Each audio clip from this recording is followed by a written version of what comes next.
Meanwhile, I'm saturating up my expansions.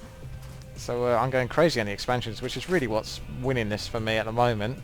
Or keeping me in the game, at least. Oh, yeah, no chance there. Siege tanks are completely denying him from coming into my base. So, yeah, they're still very, very good siege tanks. I just wasn't using them very well in this game. I could have used them a lot better.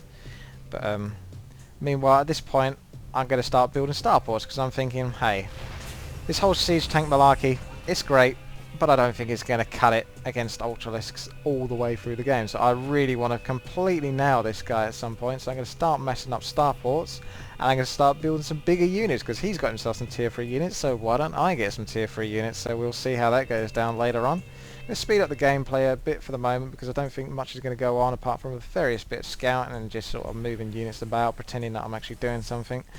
All spires up by the looks of it. Nidus network is going down, so maybe he is paranoid about me having expansion on the left hand side. He must suspect it since I've got so many units. Oh, look at that. Denied. So Nidus network comes over here. This is a nice move, so he can reinforce his expansions on this side of the map, which is what actually caught me out there. I've only just realised it now after watching this replay. I did wonder how he had so many bloody Ultralisks in this side. I thought, was he just being newbie and massing Ultralisks in that side and not moving them onto the rest of the map? No, he was clever actually enough to use Nidus network there, which basically completely destroyed all of my mech. So we can quite clearly see that mech does not do too well against Ultralisks at this point. Unless you're playing mech better, which I wasn't.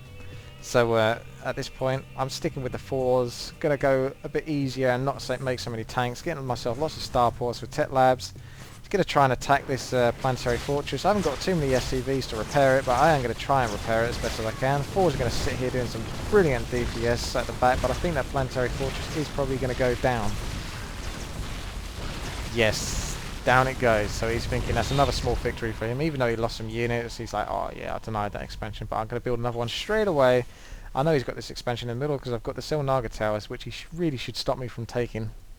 So that's pretty much why I keep killing this expansion off.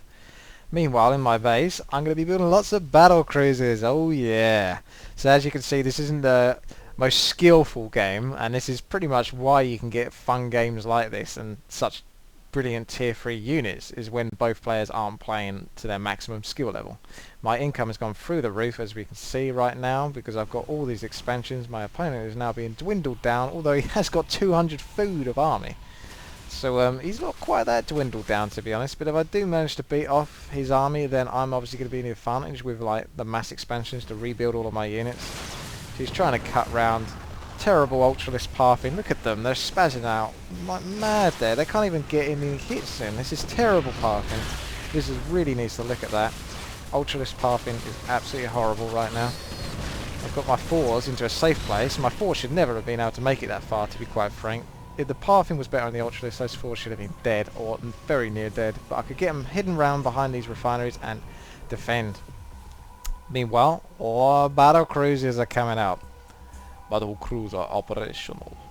So we're going to see some big battles going off in a moment. Ultralists and Roaches against battle cruisers. Who wins? Who can do the most damage? He's probably going to get this fortress, is he? Oh no, the SCV repair is going crazy on that fortress. Look at it. Can't get the Ultralisks around. Look at them, they're all bugging in on themselves. Oh, this is terrible. They're just, look at him, he's just spazzing around. Can you see that? It's crazy. This is why I'm basically uploading this replay, because it's really fun to watch actually. All these big units getting destroyed and such like that. Makes a difference to like the early rush games where basically you only see like tier 1 to tier 2 at best, because both players make the most out of those units. Needless to say, battle cruisers will eventually win this battle, and I've still got a lot of SCVs left. You could argue that he should have killed the SCVs, and he probably did try at some point, but yeah, he's trying again now. But because of the Ultralist bugging up and probably trying to kill things, units like 4s that were stuck behind here, it wasn't touching the SCVs, even though he probably wanted it to touch the SCVs, so there you go. Meanwhile, my enemy has responded to this with mass corruptors, because he's Zerg. If he's got that spire up, he can just go click on all his hatcheries and spam out corruptors. This is one of the huge strengths of Zerg, so I didn't want to give away my battle cruisers too early, so I wanted to give them away once I felt like I had enough. So this feels like enough, to be honest. What is that? That's 6 battle cruisers. That's a lot of battle cruisers. That's a lot of resources. So we have a look at how many units have been lost so far. Oh, look at that. My enemy's lost 31,000 resources. I've lost 30,000 resources. Look at this. Now this is big battles. You can see the Corruptors are actually doing a fantastic job against battle cruisers because of that corrupt ability. Basically it means that they do 20% more damage against the units, and obviously 20% more damage on a huge HP, high HP unit like a battle cruiser is a lot. Marines are going to help a little bit against these Corruptors, but they're not really going to be able to do too much against them. So Corruptors came off better there, so I've just lost all of my battle cruisers, but does that deter me? No. Loads more battle cruisers going down, and I'm going to be making tons of Marines as well with the remaining amount of minerals that I have. Zergling's going to make mincemeat of those Marines though, so that's not too good. So we've all got like a fair few expansions. I've definitely got the majority of expansions, and planetary fortresses are making this quite tricky for my opponent to really be aggressive in this game, as we're about to see here. Zerglings would have been great there if that was an orbital command, but they can't really do much there, so let's speed up the gameplay a bit here, and we're going to see what my opponent is going to decide to convert into soon. Meanwhile, as we know, I'm still going mass Marines and battle cruisers, so whoop-de-doo.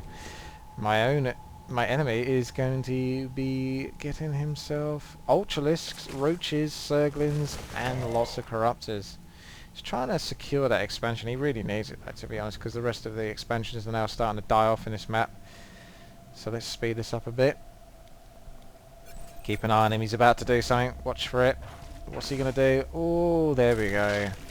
Broodlords. Broodlords, people. It's Broodlords. Let me just pause this a moment, because sometimes Fraps gets ahead of itself. 1 second. Okay, there we go. So I'll put this back to like the normal ladder speed. We're about to see one huge battle go off. Siege tanks are now sieged. I've got lots of Marines, battle cruisers, a couple of forwards in the back. He's got Ultralisks, Zerglings running in here, Roaches going crazy. Unfortunately the Broodlords are so slow, they're right at the back there. Loads of Ultralisks are dying off here. This is crazy. He did not know that I had this much here, and he felt like he had to rush to defend it, which was a major mistake on his part, because by rushing there the rest of his units could not get there in time. So unfortunately this was a complete slaughter. It would have been a much better, bigger battle, but I still think I probably would have come off on top, just about. But then again, I don't know absolutely for sure. That could have been very close, but needless to say, because those Broodlords are so slow, and he rushed those Ultralisks right in there, desperate trying to keep that expansion. You can tell how desperate he was to get this expansion, constantly expanding there. He then lost all of his units. So there you go. Not the most skillful game, but I'm sure it was very entertaining, I hope. So thank you very much for watching. Please subscribe, rate and comment.